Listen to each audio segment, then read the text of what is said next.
नमस्कार, आप देख रहे हैं कच्चा चिट्ठा। आपके साथ मैं हूं सबीना तामंग देशमुख। जब से जबालिया कैंप में इजरायली सैनिकों को मारा गया है, उसके बाद से नेतन्याहू सरकार के सिर पर खून सवार हो गया। हमास को मारते मारते अब इजरायली सेना शरणार्थी कैंपों पर हमले करने लगी है।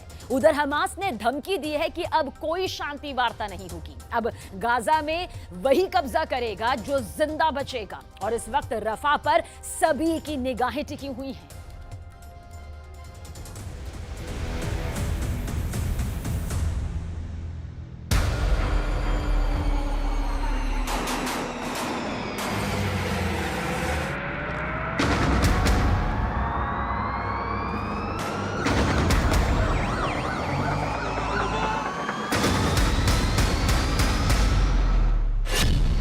रफा में नरसंहार, हमास पर डबल हमला।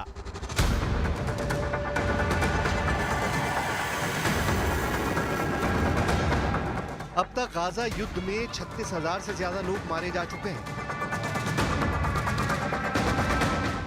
अब तक उत्तरी गाजा से 21 लाख से ज्यादा लोग दक्षिणी गाजा की तरफ भाग चुके हैं।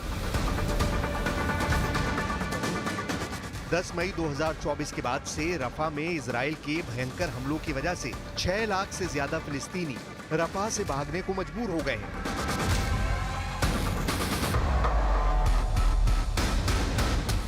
आखिर रफा में क्या हो रहा है? दुनिया क्यों कह रही है रफा में सबकी निगाह है?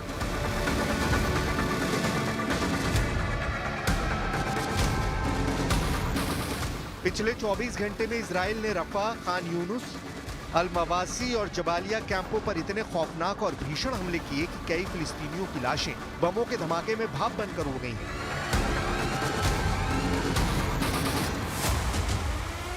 आखिर अचानक इजराइल दक्षिणी और उत्तरी गाजा में हमले क्यों तेज कर रहा है और कहां-कहां हमले कर रहा है, जरा ये देखिए। इजराइल ने दावा किया है कि उसकी सेना ने उन जगहों पर हमले किए हैं जहां से हमास फिलिस्तीनियों के बीच छिपकर हमले कर रहा है। इजरायली सेना के दावों के मुताबिक इजरायली सेना ने खान यूनुस पर हमास के अड्डे पर हमले किए हैं, जिसमें कई फिलिस्तीनी भी मारे गए हैं। इसके अलावा रफा में इजराइल ने सबसे ज्यादा हमले किए हैं। यहाँ हमास सबसे ज्यादा हमले इजरायली सैनिकों पर सुरंगों से कर रहा है। इसके अलावा इजराइल ने अल मवासी में भी हमले किए हैं। दावा किया जा रहा है कि इजराइल ने उस सेफ जोन में हमले किए हैं जहां शरण लेने वाले फिलिस्तीनियों के कैंप मौजूद हैं। मानवीय राहत क्षेत्र में इजराइल हमलों से दुनिया के कई देश सन्न रह गए हैं।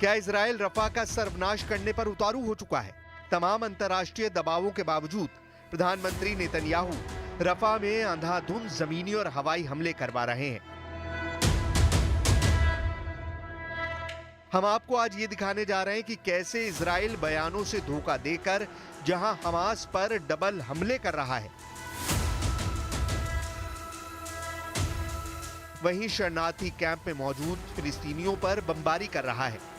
पिछले 24 घंटे में रफा, खान यूनुस, जबालिया कैंप और अल मवासी में कितनी लाशें इजरायली सैनिकों ने बिछाई हैं, जरा ये जान लीजिए।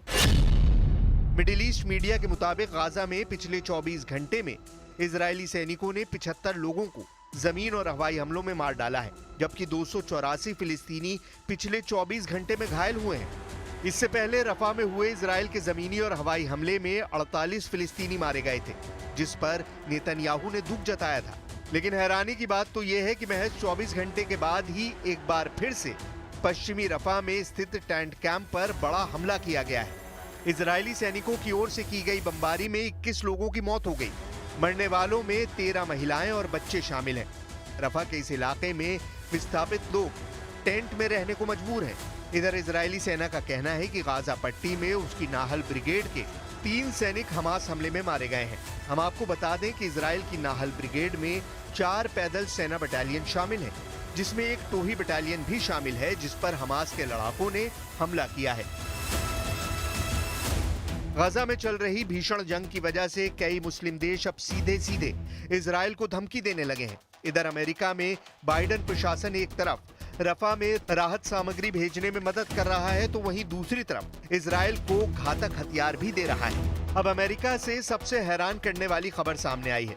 हैरानी की बात तो ये है कि अमेरिका के इस टॉप नेता ने ऐसी खून भरी मांग की है जिसे देखकर पूरे गजा में खौफ पैदा हो गया है। जरा ये तस्वीर देखिए जिसमें एक तोप के गोले पर अमेरिका की निक्की हेली कुछ ऐसा लिख रही है जिसे देखकर हर कोई हैरान है।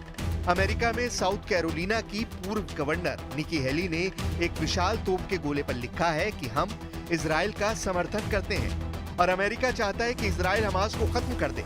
निक्की हेली ने लिखा है कि उन्हें खत्म करो, अमेरिका इजराइल से प्यार करता है।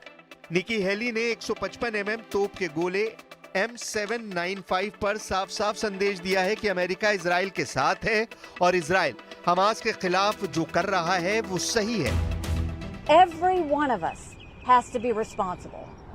And for all those countries who decided to recognize a Palestinian state, do you know what that felt like here in Israel?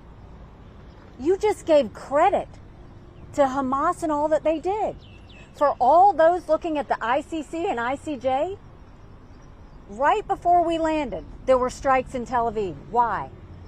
Because the ICC and ICJ just emboldened.